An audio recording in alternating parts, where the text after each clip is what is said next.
who may be connected to the theft.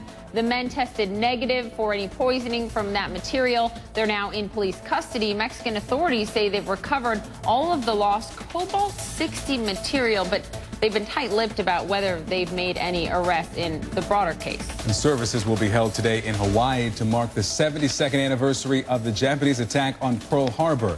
Lots of veterans and survivors are angry that the traditional missing man flyover, you saw one there, has been canceled this year because of military budget constraints.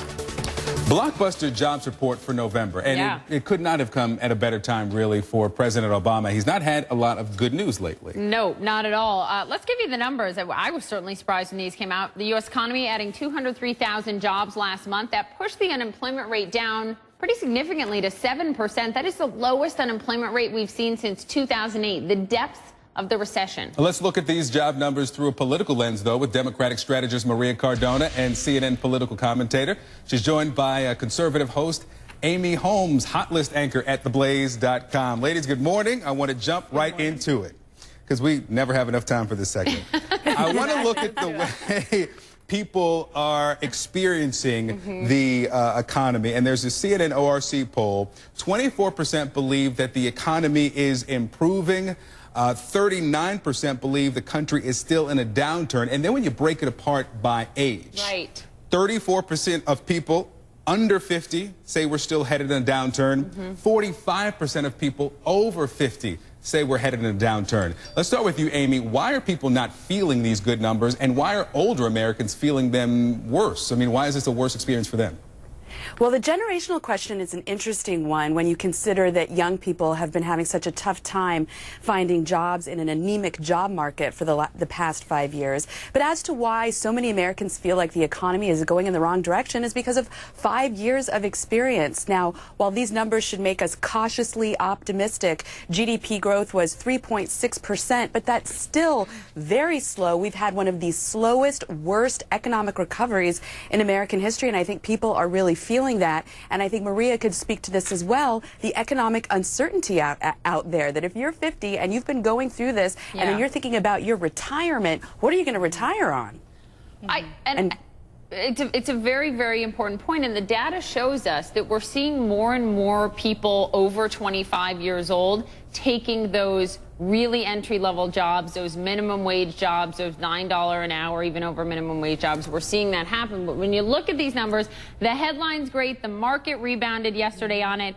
You've still got 11 million unemployed Americans. 4.1 million of them have been out of work 6 months or longer. And the longer you're out of work, the harder it is to find a job. So, yes, I think this is a good headline for the president, but I want you to weigh in on this, Maria, because we've still got a huge jobs problem here. This isn't tackled. It's not over. No, there's no question about that. And the jobs number is certainly good for the president. I think what's ironic is his socialist policies have clearly helped the job market and have helped all of the economic indicators. Hold on, Maria, did you just call the president's policies socialist? I was being ironic. I appreciate your candor.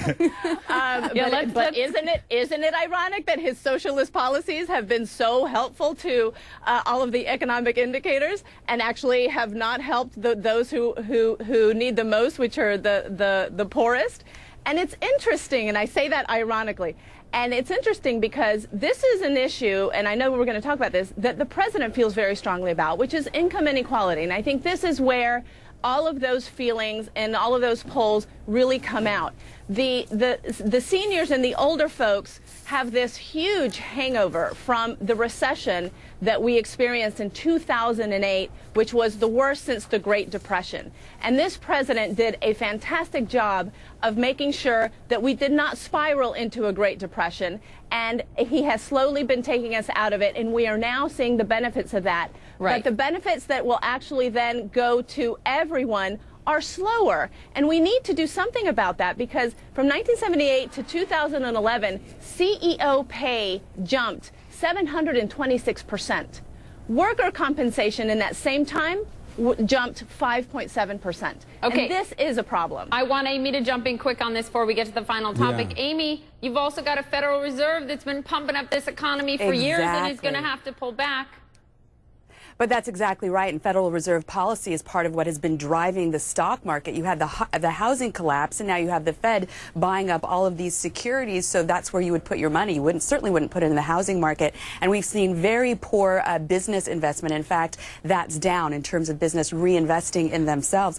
But I'd like to go back to Maria's point about what do you point to as being the reason for these numbers today? President Obama himself admitted to the New York Times that there was no such thing as shovel-ready jobs. That's something he discovered, and part of why the stimulus was such a failure. Secondly, you have housing prices that still have not rebounded, and I think that's part of what's affecting seniors. But thirdly, I'd like to point out that if you are cheering on these numbers, well, then it looks like sequestration, those budget cuts that we were told would be doomsday, that didn't come to pass, and maybe we need more of it.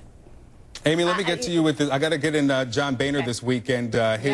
His request or his advice to some fellow Republicans that they should be more, quote, sensitive when talking to or about women and supportive of gay candidates. I mean, is it not indicative? I mean, if you have to instruct fellow Republicans to be sensitive to women and when speaking to women, that there's a disconnect there, aside from possibly being a little condescending. Well, I think we saw in this last election cycle, there were a couple of candidates who had some rather exotic ideas about, say, conception.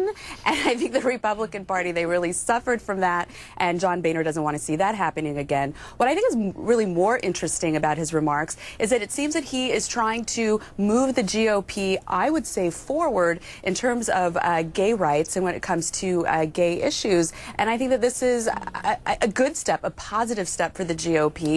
Moving into 2014. What about that, Maria? It's a huge baby step because it is so much more than just rhetoric that they need to fix. And they certainly need to fix the rhetoric. They need to fix their policies.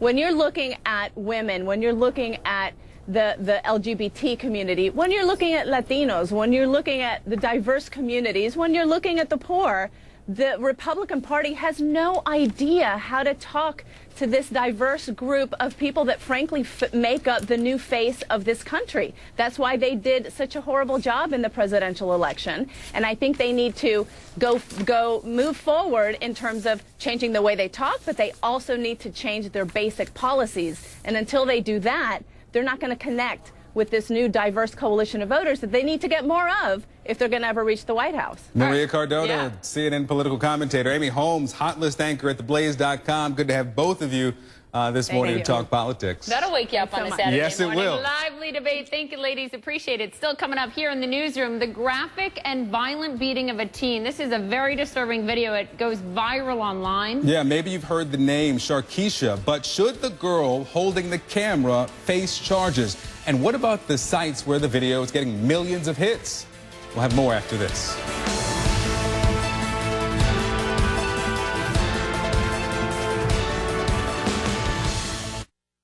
Do you dream of living or retiring in a tropical paradise?